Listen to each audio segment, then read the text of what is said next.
893ನೇ ಜಯಂತ್ಯೋತ್ಸವ. ಗುರು ಬಸವಣ್ಣನವರು ಈ ಇಳೆಗೆ ಬಂದು 893 ವರ್ಷಗಳಾಗಿರೋದ್ರಿಂದ ಇಂದು ರಾಜಾಜಿನಗರದ ಬಸವ ಮಂಟಪದಲ್ಲಿ ಪರಮ ಪೂಜ್ಯ ಮಾತೆ ಮಹಾದೇವಿ ತಾಯಿಯವರ ಲಿಂಗಾನಂದ ಅಪ್ಪಾಜಿಯವರ ಆಶ್ರಮದಲ್ಲಿ ಸುಮಾರು 45 ವರ್ಷಗಳಿಂದ ಗುರು ಬಸವ ಜಯಂತಿಯನ್ನ ಇದೇ ಸ್ಥಳದಲ್ಲಿ ನಡೆಸ್ಕೊಂಡು ಬರ್ತಾ ಇದ್ದೀವಿ. ಹಾಗಾಗಿ ಅಂತಹ ಗುರು ಬಸವ ಜಯಂತಿಯ ಪ್ರಯುಕ್ತ ಸುಮಾರು 3 ದಿನಗಳಿಂದ ಬೇರೆ ಬೇರೆ ಜಾಗಗಳಲ್ಲಿ ಬೇರೆ ಬೇರೆ ಮನೆಗಳಲ್ಲಿ ಇಷ್ಟಲಿಂಗ ಪೂಜೆಯ ಒಂದು ಅಭಿಯಾನವನ್ನ ಶುರು ಮಾಡಿದ್ದೀವಿ. ಅದನ್ನ ಮತ್ತೆ ಮುಂದುವರ್ಸ್ಕೊಂಡು ಹೋಗ್ತೀವಿ. ಅದರ ಪ್ರಯುಕ್ತ 3 ದಿನಗಳ ಕಾಲ ಬಸವ ಮಂಟಪದಲ್ಲಿ ಕಾರ್ಯಕ್ರಮಗಳು ನಡೆದವು.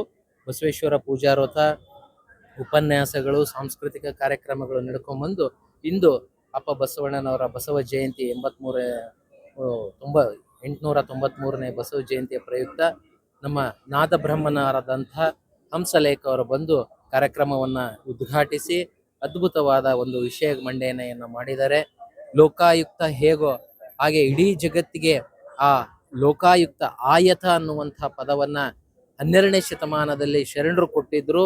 ಆ ಆಯತವನ್ನ ಮಾಡಿಕೊಂಡು ಆ ಕಟ್ಟಳೆಗಳ ಒಂದು ಸಂಬಂಧವೇ ಲಿಂಗ ಆಯತ ಅನ್ನುವಂಥ ಮಾತನ್ನ ಅದ್ಭುತವಾಗಿ ಆ ಧರ್ಮಪಿತರ ಸಮಾನತೆಯನ್ನ 12ನೇ ಶತಮಾನದಲ್ಲಿ ಏನು ಬೋಧಿಸಿದ್ರು, ಇವನಾರವನೆಂದೆಸೆಯ, ಇವ ನಮ್ಮವ, ಹಾಗೆ ಎಲ್ಲರೂ ನಮ್ಮವರೇ ಅನ್ನುವಂಥ ಭಾವನೆಯನ್ನ 12ನೇ ಶತಮಾನದಲ್ಲಿ ಆ ಒಂದು ಕಲ್ಯಾಣ ಕ್ರಾಂತಿ ಆಗೋದ್ರ ಮುಖಾಂತರ ಇಡೀ ಸಮಾಜವನ್ನ ಒಂದು ವೈಚಾರಿಕ ಕ್ರಾಂತಿಯನ್ನ ಮಾಡಿ ಎಲ್ಲರೂ ಹಾರುವನಿಂದ ಭಂಗಿಯವರೆಗೂ ಎಲ್ಲರೂ ಸಮಾನರು ಅಂತ ಹೇಳಿ ಸಮಾಜವನ್ನ ಕಟ್ಟಿ ಬಸವ ಕಲ್ಯಾಣದಲ್ಲಿ 32 ವರ್ಷಗಳಿದ್ದು ಒಟ್ಟಾಗಿ 63 ವರ್ಷ ಈ ಎಳೆಯಲ್ಲಿ ಬದುಕಿ ಇಡೀ ಒಂದು ಜಗತ್ತಿಗೆ ನಮ್ಮ ಮಾನ್ಯ ಪ್ರಧಾನಮಂತ್ರಿಗಳು ಹೇಳಿದಾಗೆ ಜಗತ್ತಿಗೆ ಮೊಟ್ಟ ಮೊದಲ ಪಾರ್ಲಿಮೆಂಟ್ ಕೊಟ್ಟಂತಹ ಒಂದು ರಾಜ್ಯ ಮತ್ತು ಊರು ಬಸವ ಕಲ್ಯಾಣ. ಅದು ಕರ್ನಾಟಕ ರಾಜ್ಯದಲ್ಲಿದೆ. ಆ ಪ್ರಜಾಪ್ರಭುತ್ವದ ಮಹತ್ವವನ್ನು ತಿಳಿಸಿಕೊಟ್ಟದ್ದಷ್ಟೇ ಅಲ್ಲ, ಅಳವಡಿಸಿ ಸಮಾನತೆಯ ಹರಿಕಾರರಾಗಿ ಮೆರೆದಂಥವರು ನಮ್ಮ ಧರ್ಮಪಿತ ಬಸವಣ್ಣವರು ಅಂತೇಳಿ ಎಲ್ಲರೂ ಕೂಡ ಹೇಳಿದಾಗೆ ಪ್ರಧಾನಮಂತ್ರಿಯವರು ಕೂಡ ಇತ್ತೀಚೆಗೆ ತಮ್ಮ ಭಾಷಣದಲ್ಲಿ ಹೇಳಿರೋದನ್ನ ತಾವೆಲ್ಲರೂ ಗಮನಿಸಬಹುದು.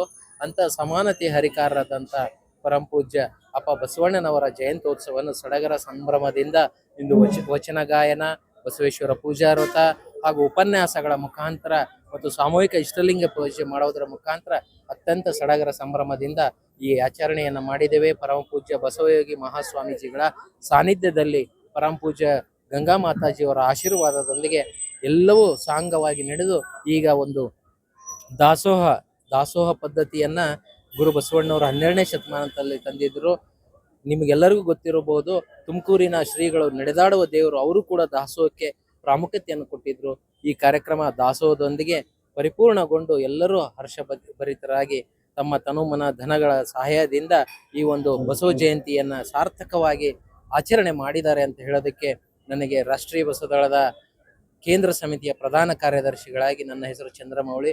ಆ ಒಂದು ಖುಷಿಯನ್ನ, ಆನಂದವನ್ನ ಜನಗಳೊಂದಿಗೆ ಹಂಚಿಕೊಳ್ಳೋದಕ್ಕೆ ಖುಷಿ ಆಯಿತು. ಮತ್ತೆ ಬಹಳ ಇಂಪಾರ್ಟೆಂಟ್ ಆಗಿ ಒಂದು ಮಾತು, ನಾವು ವಿಶ್ವ ಶಾಂತಿಗಾಗಿ ಸಾಮೂಹಿಕ ಇಷ್ಟಲಿಂಗ ಪೂಜೆ ಮಾಡಿದ್ವಿ.